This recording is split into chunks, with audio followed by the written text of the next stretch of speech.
to make pretzels. We came back from Play and Learn at our sensory class with Miss Carmen, and today we read the book If You Give a Mouse a Cookie, and she actually made this Play-Doh. It was like a cookie dough, and this recipe uses frosting and sugar powder, and I actually like to use a little bit of cornstarch with it, and we haven't done this recipe in so long, so I'm going to make it today because that's the activity we're going to be playing on this week.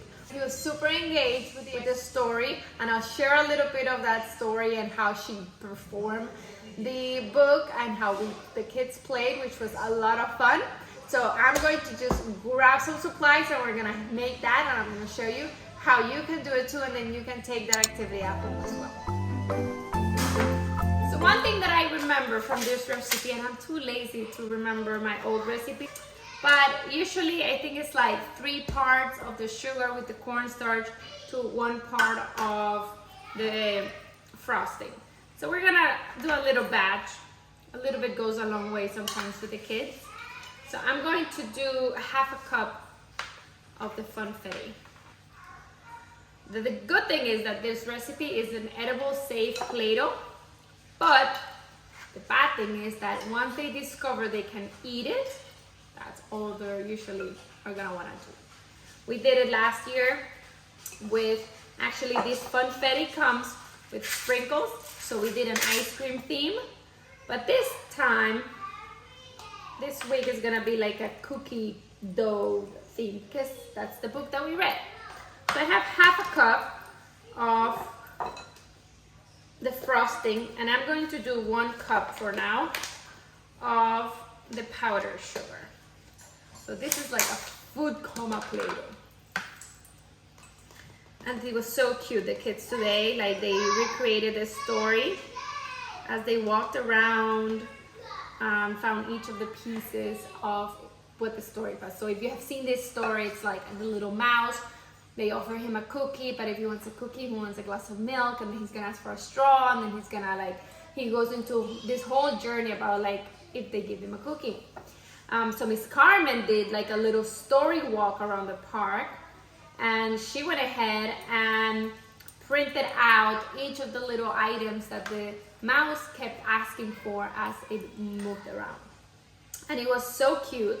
The kids were super engaged, and they actually remember the story a lot more than if she just would have sat there and read them. So it was super fun. Manu still talks about it. He wants to recreate it now at home. So now I can take that whole concept and just make all these different activities and all these different things at home. This is very sticky, and the sugar is gonna be sticky, but because we have more powdered sugar than the frosting, it should start to mold like a Play-Doh.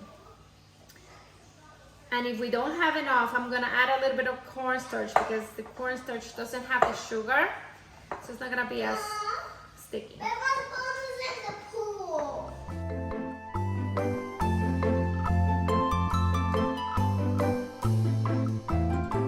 There's some activities that I like to do with the kids, while others I like to set it up first. And this being very sticky, it would take me so long to try to do it with him.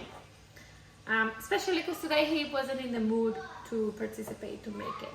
So I'm just trying to stretch as much as I can so that all that stickiness grabs a little bit of the sugar. And I'm going to add just a sprinkle of the cornstarch to help it out. Like 1/4 cup. Oh, now the box is all sticky. Fabulous. And I'm stretching it out so that it really blends in. It will be wonderful if I get it out of my hands.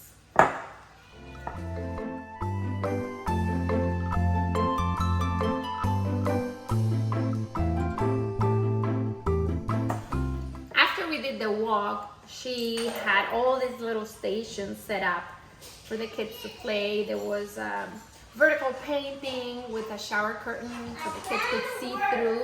They were painting, so the moms were like standing on the other side, and they were having so much fun. She had a cookie sensory bin, so if your little ones still put things in their mouth, that would have been like awesome, because it was like a bunch of little cookies and they were transferring from this with the spoons, they were transferring from one side to the other. This is starting to get shape. Sometimes with Play-Doh, you just need to really work in the kneading. The kneading is like big. I think this doesn't need any more of that flour.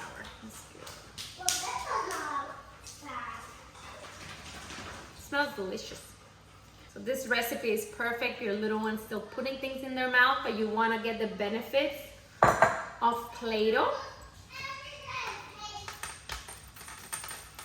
Oh, this is perfect. See, it's moldable.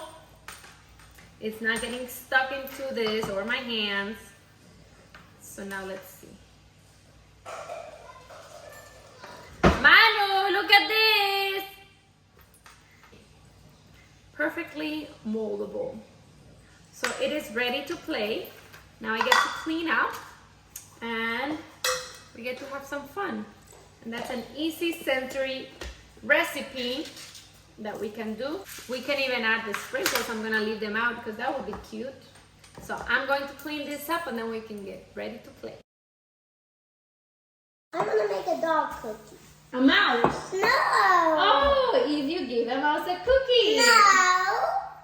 He's not a mouse. What is he? A dog. A dog. So I'm making doggy cookies Oh, for okay. him.